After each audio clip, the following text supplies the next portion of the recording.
What is DeFi? How does it work? And what can it be useful for? Everything you need to know to stay safe. In this short video, I will show you the entire idea behind DeFi, how such a system operates, how it differs from traditional finance, and we will also compare all the pros and cons associated with it. First and foremost, starting from the very beginning, what does the term DeFi actually mean? It is an abbreviation for Decentralized Finance, which is an alternative option to the centralized finances that each of us currently uses. We all have a bank account, make transfers, pay with a debit card, some of us take out mortgages, personal loans, and exchange money at currency exchange offices when we want to travel abroad. Each of these operations is associated with certain costs. If we want to exchange money before traveling, the currency exchange office charges us a commission for the currency exchange, and the same applies to the bank when using a card abroad. Taking out a loan involves paying interest, and if we fail to do so, the bank may seize our home. When making transfers, especially international ones, we have to pay a commission. In some banks, there is also a fee for withdrawing cash from ATMs.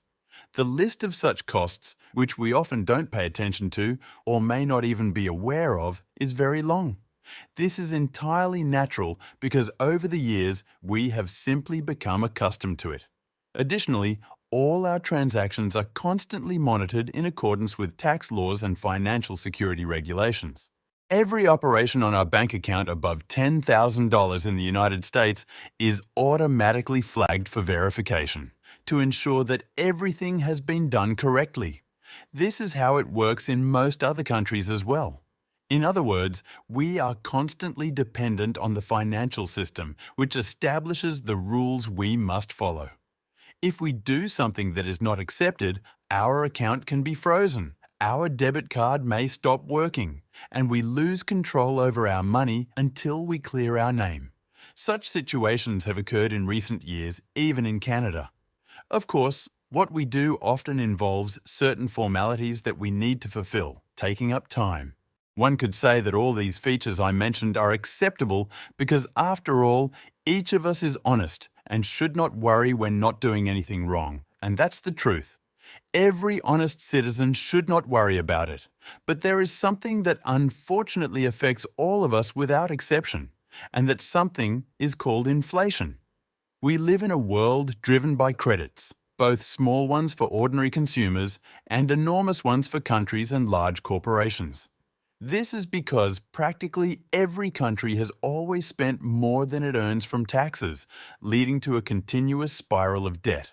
To improve their financial situation, heavily indebted countries print additional amounts of money, which circulates and leads to inflation. Inflation results in higher prices for products and services, causing tax revenues to also increase significantly. Higher tax revenues mean more money circulating, simultaneously devaluing loans, thus closing the loop. In this way, the poorest, hard-working people who save are the ones losing out in inflation, while those responsible for looking out for us gain the most. Unfortunately, this is how the world works. If you have doubts about what I'm talking about, search for information on the purchasing power of any currency over the past few years on the internet. You will easily notice that purchasing power consistently declines in every situation. This means the mechanism I mentioned earlier is at play, and the financial system we currently use is not designed to make our lives better, but to generate profits. This is normal because no one created a global financial system just for fun. It is evident that it is meant to make a profit, although I must admit that not everyone realizes this, as a significant portion of my friends live blissfully unaware of how it all works. Some are not bothered by it, and that is perfectly okay. There are also people who desire something more and have decided to create something different. Until now, we didn't have any alternatives, but in recent years, one has emerged known as Decentralized Finance. DeFi is based on computer code, an algorithm that operates automatically continuously according to predefined and programmed rules. There are several crucial features that I will describe to you now. DeFi is decentralized, meaning that the entire system operates automatically without the need for supervision and without the possibility of being shut down. In the case of banks, branches close during holidays or weekends, and transfers are processed only during the week. In contrast, DeFi operates 24/7, and we can use all the offered functions from any place on Earth, sitting in pajamas with a cup of coffee in front of our computer screen. The entire system is based on cryptography and blockchain, meaning that all operations are encrypted and secured appropriately to ensure that our funds are under our full control. Blockchain can be likened to a giant ledger where all operations performed by users are cyclically recorded. Such a system operates simultaneously on tens of thousands of different devices in real time, providing data accuracy guarantees and preventing any manipulation. If you have trouble imagining how something can work in this way, check out my material on Bitcoin and the blockchain network, where I explain the principles of such a network's operation. DeFi operations are much cheaper and faster compared to traditional methods. We can initiate a transfer or take out a loan within seconds, with a gas fee being charged, which is usually very low. Regardless of your location or the language you use, fees are the same for everyone and depend solely on the current network load. The fees are lower with less traffic, and they increase when more people want to perform actions simultaneously. We know in advance the principles of executing a particular operation and how much it will cost. These principles do not change during the process. I will provide more information about DeFi-related fees in a separate recording.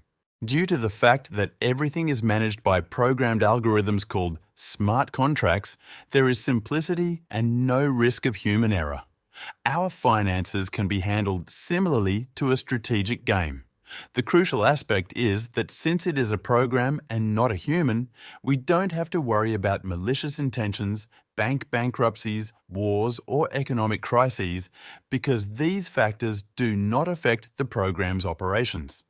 Even if something bad is happening in the world, the program continues to function as usual. Cryptocurrencies are often associated with significant price fluctuations, which may deter many people due to the risk of losses.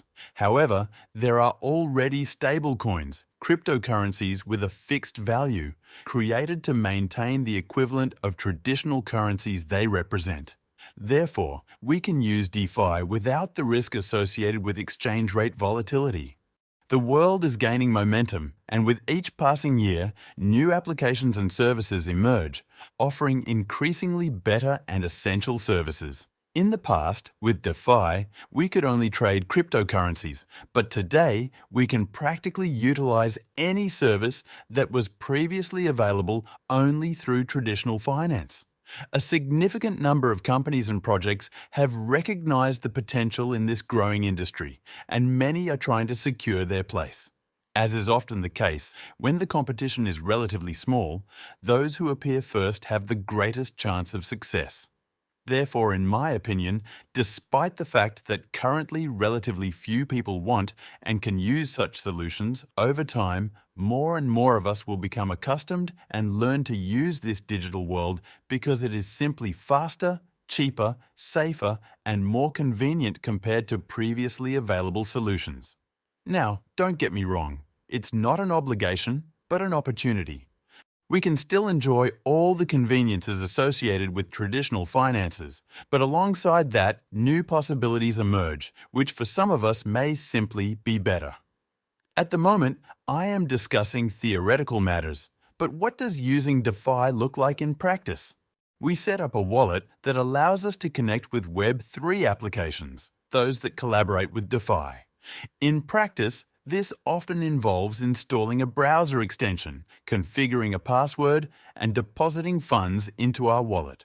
Later, we visit a website or application that offers services we are interested in.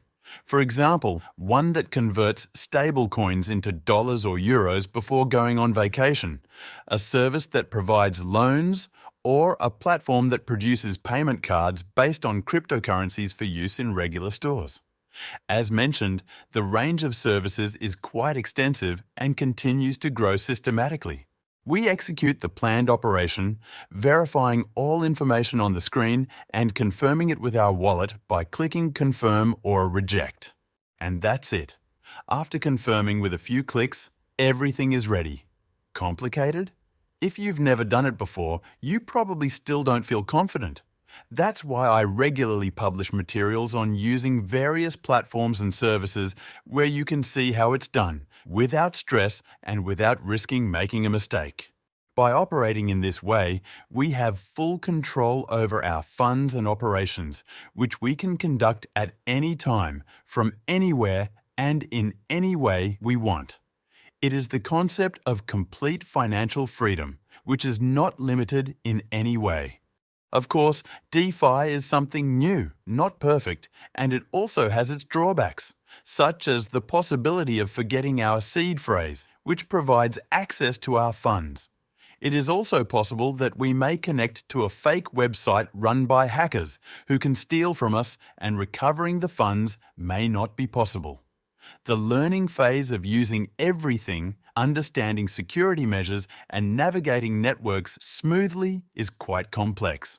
I remember that my beginnings were not the easiest, so if you want to safely prepare for entering the world of cryptocurrencies without such risks, check out my course that I have prepared on the Udemy platform.